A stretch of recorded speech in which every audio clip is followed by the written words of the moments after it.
వైఎస్ఆర్ కడప జిల్లా పొరుమామిళ్ల పట్టణంలోని కృష్ణ శారద డిగ్రీ కళాశాలలో రాజ్యాంగ నిర్మాత డాక్టర్ బిఆర్ అంబేద్కర్ 134వ జన్మదిన వేడుకలు ఘనంగా జరుపుకోవడం జరిగింది। ఈ కార్యక్రమంలో విద్యార్థులు, అధ్యాపకులు మరియు ముఖ్య అతిథిగా కరెస్పాండెంట్ పోతిరెడ్డి నాగార్జున రెడ్డి పాల్గొన్నారు। ఈ సందర్భంగా ఆయన మాట్లాడుతూ డాక్టర్ బాబాసాహెబ్ అంబేద్కర్ 134వ జన్మదిన వేడుకలను దేశం యావత్ కుల మతాలకు, పార్టీలకు, ప్రాంతాలకు అతీతంగా అందరూ జరుపుకోవడం జరుగుతుందని, భారత రాజ్యాంగ నిర్మాత బాబాసాహెబ్ అంబేద్కర్ అంటరానితనం, కుల వివక్షతను నిర్మూలించడానికి పోరాటం చేసిన వ్యక్తి అని అన్నారు। ఇక రాజ్యాంగంలో వెనుకబడిన తరగతుల వారికి, షెడ్యూల్ తెగల కులాల వారికి చదువు, ఉద్యోగాల్లో, రాజకీయాల్లో రిజర్వేషన్ కల్పించడం జరిగిందని ఆయన అన్నారు। డాక్టర్ అంబేద్కర్ భారత రాజ్యాంగాన్ని నిర్మించేదానికి ఇతర దేశాల్లోని రాజ్యాంగాలను సమీక్షించి మన దేశానికి సరిపడా రాజ్యాంగాన్ని నిర్మించడం జరిగిందన్నారు। ఆయన పై చదువుల కోసం ఇతర దేశాలకు వెళ్లి చదువుకొని రావటం జరిగిందని, పార్లమెంటు సభ్యునిగా, కేంద్ర మంత్రిగా పనిచేయడం జరిగిందని, ఆయన నిర్మించిన రాజ్యాంగాన్ని ఇప్పుడు మనం అందరం పాటిస్తున్నామని ఆయన కొనియాడారు। అదేవిధంగా ఆయన మన మధ్య లేకపోయినా ఆయన రచించిన రాజ్యాంగం చరిత్రలో నిలిచిపోతుందని అన్నారు। మాజీ ముఖ్యమంత్రి వైఎస్ జగన్మోహన్ రెడ్డి దేశంలో ఎక్కడా లేని విధంగా విజయవాడలో డాక్టర్ అంబేద్కర్ 125 అడుగుల భారీ విగ్రహాన్ని నిర్మించడం జరిగిందని, అలాగే ఆడిటోరియాన్ని నిర్మించడం జరిగిందని ఆయన అన్నారు। డాక్టర్ బాబాసాహెబ్ అంబేద్కర్ 135వ జన్మదిన వేడుకలు దేశవ్యాప్తంగా మన ఢిల్లీ నుంచి గల్లీ దాకా ప్రతి ఒక్కరు కూడా కుల మతాలకు అతీతంగా, పార్టీలకు అతీతంగా అందరూ కూడా డాక్టర్ బాబాసాహెబ్ అంబేద్కర్ జన్మదిన వేడుకలు జరుపుకోవడం జరుగుతూ ఉంది। అందులో భాగంగా ఈరోజు మనం కూడా మన కృష్ణ శారద డిగ్రీ కళాశాల యందు మనం కూడా ఈరోజు జరుపుకోవడం, ఆయన పటానికి పూలమాల వేసి నివాళులు అర్పించడం కూడా జరుగుతూ ఉంది। అయితే ఒకే విషయం, మనకు స్వాతంత్రం రాకముందు మనకు ఒక పరిపాలించుకునేదానికి మనకు సంబంధించి ఒక రాజ్యాంగాన్ని నిర్మించే దాంట్లో ముఖ్య పాత్ర పోషించినటువంటి వ్యక్తి డాక్టర్ బాబాసాహెబ్ అంబేద్కర్।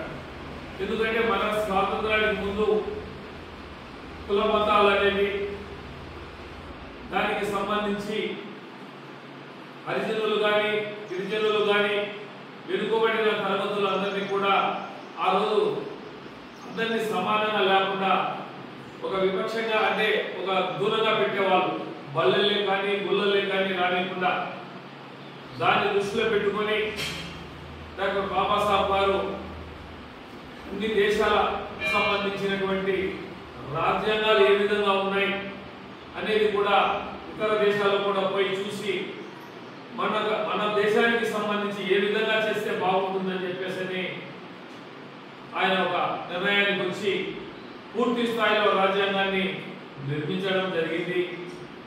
తర్వాత ఎస్సీలకు, బీసీలకు, వెనుకబడిన తరగతులకు రిజర్వేషన్ కల్పించి వాళ్ళకు కూడా బళ్ళల్లో కానీ, గుళ్ళల్లో కానీ, ఉద్యోగ అవకాశాల్లో కానీ ప్రముఖంగా వాళ్ళకు కూడా అవకాశం కల్పించి ఈరోజు భారతదేశం అన్ని రంగాల్లో ముందుకు పోతా ఉందంటే బాబాసాహెబ్ అంబేద్కర్ గారి దూరదృష్టి అని చెప్పేసి కూడా ప్రతి ఒక్కరు కూడా తప్పదు। మరి అటువంటి వారిని మనం స్మరించుకుంటూ మన దేశ సార్వభౌమాధికారాన్ని కూడా ఈరోజు మనం ప్రపంచంలోనే 3వ స్థానంలో మనం ఉన్నాం। మరి అన్ని రంగాల్లో కూడా, విద్యా రంగంలో కానీ, వైద్య రంగంలో కానీ, వ్యవసాయ రంగంలో కానీ, అన్ని రంగాల్లో కూడా మనం స్వయం సంపత్తి కలిగి మనం చేస్తున్నాం। ఈరోజు విద్య కూడా సంబంధించి మన రాష్ట్రం కావచ్చు, దేశంలో కూడా ఈరోజు అన్ని రంగాల్లో కూడా, ఇతర దేశాల్లో కూడా మన వాళ్ళందరూ కూడా తెలుగువారు కానీ, మన ఇండియన్స్ అంతా ప్రపంచ దేశాల్లో అందరూ కూడా చదువుకొని ప్రతి ఒక్కరు కూడా చాలా మంది కూడా ఈరోజు ఉన్నతమైనటువంటి పొజిషన్లో ఉన్నారంటే అది మనకు చదువు వచ్చినటువంటి, మనకు అందరికీ హక్కు కల్పించినటువంటి మహనీయుడు అంబేద్కర్ గారు అని చెప్పేసి మరి ఆయన చనిపోయి ఈ రోజుకి 134 సంవత్సరాలై 135వ జన్మదిన వేడుకలు జరుపుకుంటున్నాం। మరి అదే కాకుండా 1891 ఏప్రిల్ 14వ తారీఖున ఆయన జన్మించడం జరిగింది। మరి చిన్నతనంలోనే ఎన్నో కష్టాలు పడి ఆయన చదువుకొని ఇతర దేశాలకు కూడా పోయి అక్కడ విద్యను అభ్యసించి మళ్ళీ ఇండియా కూడా రావచ్చి మన స్వాతంత్ర సమరంలో కూడా పాల్గొనడం కూడా జరిగింది. జాతిపిత మహాత్మా గాంధీ, నెహ్రూ వీళ్ళందరూ కూడా ఆయన సలహాలు సూచనలు కూడా తీసుకోవడం ఇవన్నీ జరుగుతున్నాయి. కాబట్టేసే ఆయన చనిపోయినా కూడా, ఆయన మన మధ్య లేకపోయినా కూడా ఆయన ఆశయాలు మాత్రం నిలిచిపోయి ఉన్నాయి. కాబట్టి ఆ ఆశయాలే ఆదర్శంగా తీసుకొని ఈ రోజు మన పాలకులు కూడా చేస్తూ ఉన్నారు. మరి అదేవిధంగా మన మాజీ ముఖ్యమంత్రి జగన్మోహన్ రెడ్డి గారు విజయవాడలోని దేశంలో ఎక్కడా లేనటువంటి విగ్రహాన్ని, అంబేద్కర్ విగ్రహాన్ని 125 అడుగుల విగ్రహాన్ని విజయవాడలో స్థాపించడం కూడా జరిగింది.